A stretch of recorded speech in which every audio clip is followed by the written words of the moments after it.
কমিটির আহ্বায়ক doctor K M আলাউদ্দিনকে মূল্যবান বক্তব্যের জন্য।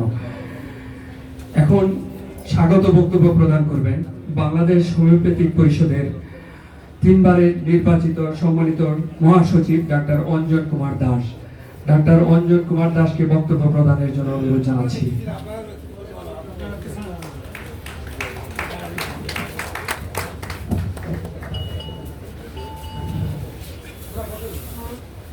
বীর পশবিনী চট্টগ্রামে জন্ম নেওয়া সংগঠন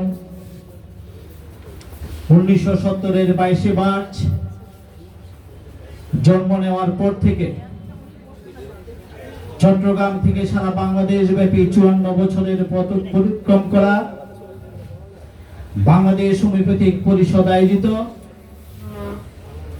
হোমিওপ্যাথি নীতি নির্ধারণী গ্রন্থ অর্গান অফ মেডিসিন 6ষ্ঠ সংস্করণের 100 বছর পূর্তি অনুষ্ঠান এবং আন্তর্জাতিক সম্মেলনের পরম শ্রদ্ধাভাজন সভাপতি, বাংলাদেশ হোমিওপ্যাথিক পরিষদের কেন্দ্রীয় সভাপতি, যিনি পেশায় একজন এলোপ্যাথি ডাক্তার ছিলেন, রাজশাহী মেডিকেল কলেজ ও হাসপাতালের রেজিস্ট্রার ছিলেন, ওসমানী মেডিকেল কলেজের অধ্যাপক ছিলেন। তিনি এমবিবিএস, এফসিপিএস, এফআরসিএস করা একজন চিকিৎসক। তিনি হোমিওপ্যাথিকে বুকে ধারণ করে, অর্গাননকে বুকে ধারণ করে বাংলাদেশ হোমিওপ্যাথিক পরিষদের পতাকা তলে জড়িত হয়ে বাংলাদেশ হোমিওপ্যাথিক পরিষদের সভাপতি নির্বাচিত হয়েছেন। আজকের সভার সভাপতি ডাক্তার শেখ ফারুক আলাই। মঞ্চে উপস্থিত আছেন চট্টগ্রাম 14 আসন থেকে বারবার নির্বাচিত সংসদ সদস্য, চট্টগ্রামের চন্দনাইশ আংশিক সাতকানিয়া অঞ্চলের মাটি ও মানুষের নেতা, 1971 সালের রণাঙ্গনের বীর মুক্তিযোদ্ধা, বাংলাদেশ আওয়ামী লীগের একজন একনিষ্ঠ কর্মী সেনানী, আজকের অনুষ্ঠানের মাননীয় উদ্বোধক, গণপ্রজাতন্ত্রী বাংলাদেশ সরকারের শ্রম ও কর্মসংস্থান মন্ত্রণালয়ের মাননীয় প্রতিমন্ত্রী আলহাজ নজরুল ইসলাম চৌধুরী এমপি মহোদয়। মঞ্চে উপস্থিত রয়েছেন আজকের অনুষ্ঠানের মাননীয় বিশেষ অতিথি, বাংলাদেশ হোমিওপ্যাথিক চিকিৎসা শিক্ষা কাউন্সিলের নির্বাহী পরিষদের সম্মানিত চেয়ারম্যান, বাংলাদেশ হোমিওপ্যাথি বোর্ডের বারবার নির্বাচিত চেয়ারম্যান এবং বাংলাদেশ আওয়ামী লীগের একনিষ্ঠ কর্মী, একনিষ্ঠ নেতা, বাংলাদেশ আওয়ামী লীগ ঢাকা দক্ষিণের সংগ্রামী সহসভাপতি ডাক্তার দিলীপ কুমার রায়। মঞ্চে উপস্থিত রয়েছেন বাংলাদেশ হোমিওপ্যাথিক চিকিৎসা শিক্ষা কাউন্সিলের মানব রেজিস্ট্রার এবং ঢাকা উত্তরের সাবেক ছাত্র নেতা ডাক্তার মোহাম্মদ জাহাঙ্গীর আলম।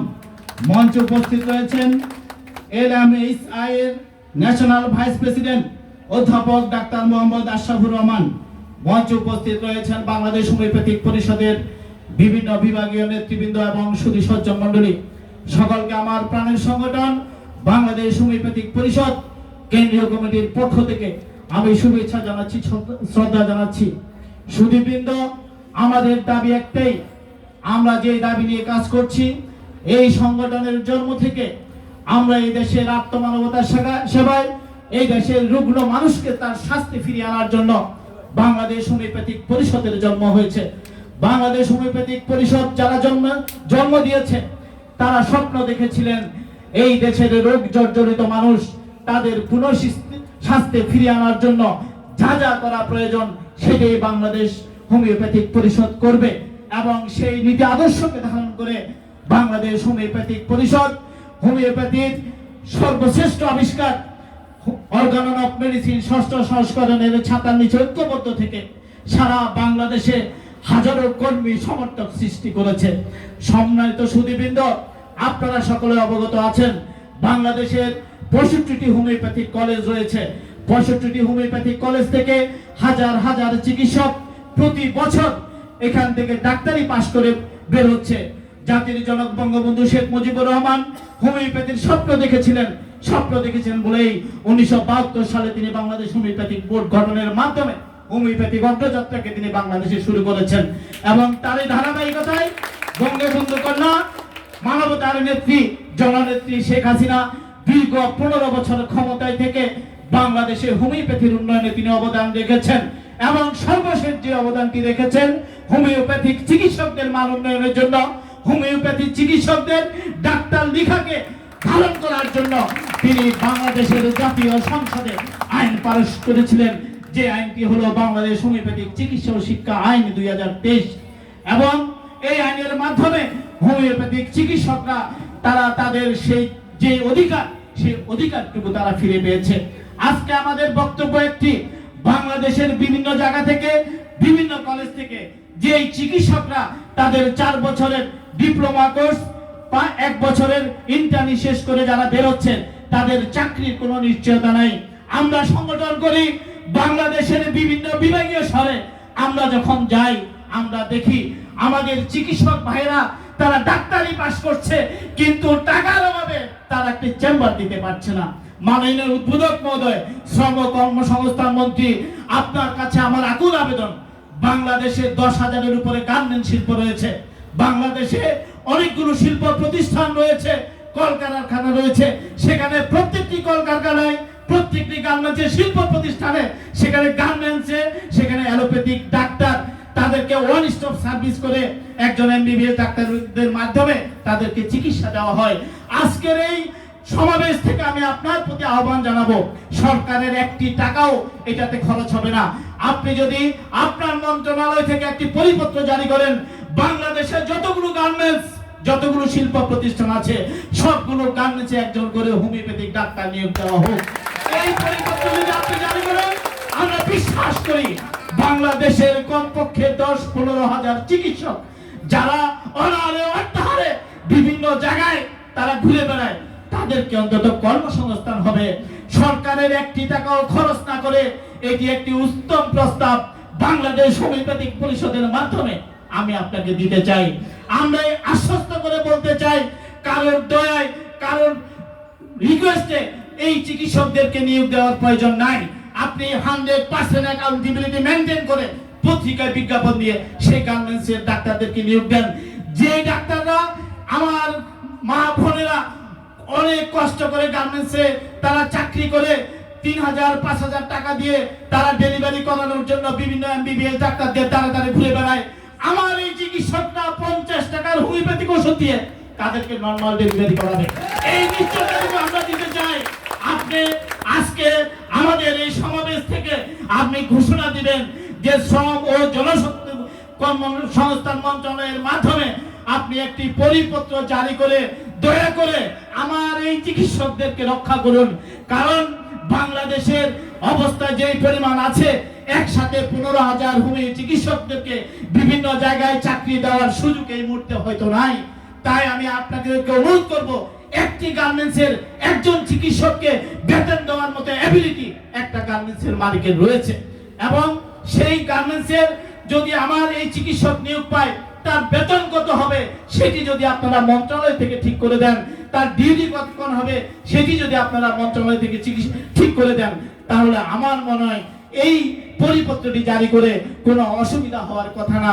আপনি অন্তত সৃষ্টিকর্তার কাছে ভালো পাবেন যে একসাথে 10-15 হাজার চিকিৎসককে আপনি কর্মসংস্থানের ব্যবস্থা করতে পারবেন।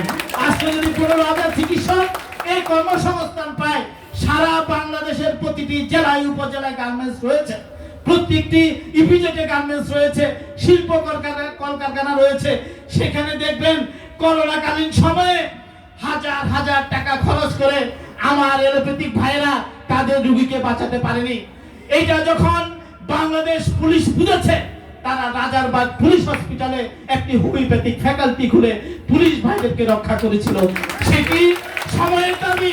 আমরা এখনো বলছি, বাংলাদেশের যতগুলো সেক্টর আছে সব সেক্টরে, সরকারি, বেসরকারি, স্বায়ত্তশাসিত সব সেক্টরে একজন করে হোমিওপ্যাথিক চিকিৎসক যেভাবে যেখানে পারেন, বন্দরে হোক, যেখানে এয়ারপোর্টে হোক, আর আপনার শ্রম ও কর্মসংস্থান মন্ত্রণালয় হোক, আপনারা পরিপত্র জারি করে আপনি জাতীয় সংসদের একজন সংসদ সদস্য, আপনি ইচ্ছা করলে স্বাস্থ্যমন্ত্রী মহোদয়ের এটা নজরদারিতে আনতে পারেন।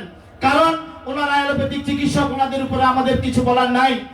আমরা মনে করে হোমিওপ্যাথিক ডাক্তাররা 10 জন সিরিয়াল করে দাঁড়ালে, এখানে যদি বলে আমি হোমিওপ্যাথিক চিকিৎসক, ওনাকে বলে আপনি পিছনে যান, তাদেরকে অবহেলায় অনাদরে বিভিন্ন জায়গায় তাদেরকে রাখা হয়। আমরা দীর্ঘ বছর সংগঠন করি, এটা আমাদের একটি অভিজ্ঞতা। সুতরাং আমরা আজকে উদাত্ত আহ্বান জানাচ্ছি, আমরা বলছি হোমিওপ্যাথি ওষুধ ইকুয়াল টু হোমিওপ্যাথিক ওষুধ, কোন প্যাকেট জাতীয় ওষুধ হোমিওপ্যাথিক ওষুধ হতে পারে না। আমি চেয়ারম্যান মহোদয় রেজিস্ট্রারের দৃষ্টি আকর্ষণ করে বলছি, চট্টগ্রামের পুরাতন গির্জায় যান, ঢাকার ওয়ালিতে যান, সিলেটের মির্জা জাঙ্গালে যান, যেখানেই যাবেন হোমিওপ্যাথিক ডাক্তারদের, তথাকথিত ডাক্তারদের বোতলে তার চেম্বার ভরিয়ে ফেলা হয়েছে। কারা এগুলো তুলে দিচ্ছেন? সেই সকল ওষুধ ব্যবসায়ীদের প্রতি আমরা ঘৃণা জানাচ্ছি। আমরা ওষুধ ব্যবসায়ীদের বিরুদ্ধে নই, আপনারা হোমিওপ্যাথিক ওষুধ প্রস্তুত করুন, আমরা সাপোর্ট দিব। কিন্তু ওষুধের নামে যদি কোনো প্যাকেটজাত রং বেরঙের প্যাকেট যদি আমার ডাক্তারদের হাতে তুলে দেন, তাহলে বাংলাদেশ হোমিওপ্যাথিক পরিষদ সর্বদাই সেটা প্রতিরোধ করে তুলবে। এই বলে সেখানে অতিথিবৃন্দ বক্তব্য রাখবেন। আমি আর বক্তব্য বাড়াচ্ছি না। আমাদের মাননীয় উদ্বোধক মহোদয়, শ্রম ও কর্মসংস্থান মন্ত্রণালয়ের মাননীয় প্রতিমন্ত্রী, তিনি আমাদের সাথে আছেন। তিনি অবশ্যই বলবেন। আমি যতদূর জানি তিনি ছোটবেলায় হোমিওপ্যাথিক ওষুধ নিজেও খেতেন। তাহলে কেন আজকে এই হোমিওপ্যাথিকে ইস্টাবলিশ করার জন্য তিনি অবদান রাখবেন না? অবশ্যই রাখবেন। আজকে সারা বাংলাদেশের এখানে ওনার নির্বাচনী এলাকার লোক আছে, আমার মনে হয় চন্দনেশের কে কে আছেন দেখে একটু দাঁড়ান। চন্দনেশ থেকে দুইজন প্রতিনিধি আসছেন, ধন্যবাদ। ওই যে আরেকজন আছে পিছনে। সারা বাংলাদেশের প্রতিনিধিরা এখানে আছেন। আমরা বলতে চাই, আমাদের সারা দেশের জেলা উপজেলা মহানগরের প্রতিনিধিদেরকে নিয়ে যে সম্মেলন আয়োজন করেছি, এর থেকে আমরা অবশ্যই পজিটিভ কিছু নিয়ে যেতে চাই ঘরে। এই বলে সকলকে আজকের এই অনুষ্ঠানে উপস্থিত থাকার জন্য ধন্যবাদ জানিয়ে, কৃতজ্ঞতা জানিয়ে আমি আমার বক্তব্য শেষ করছি। জয় হোক হোমিওপ্যাথির, জয় হোক বাংলাদেশ।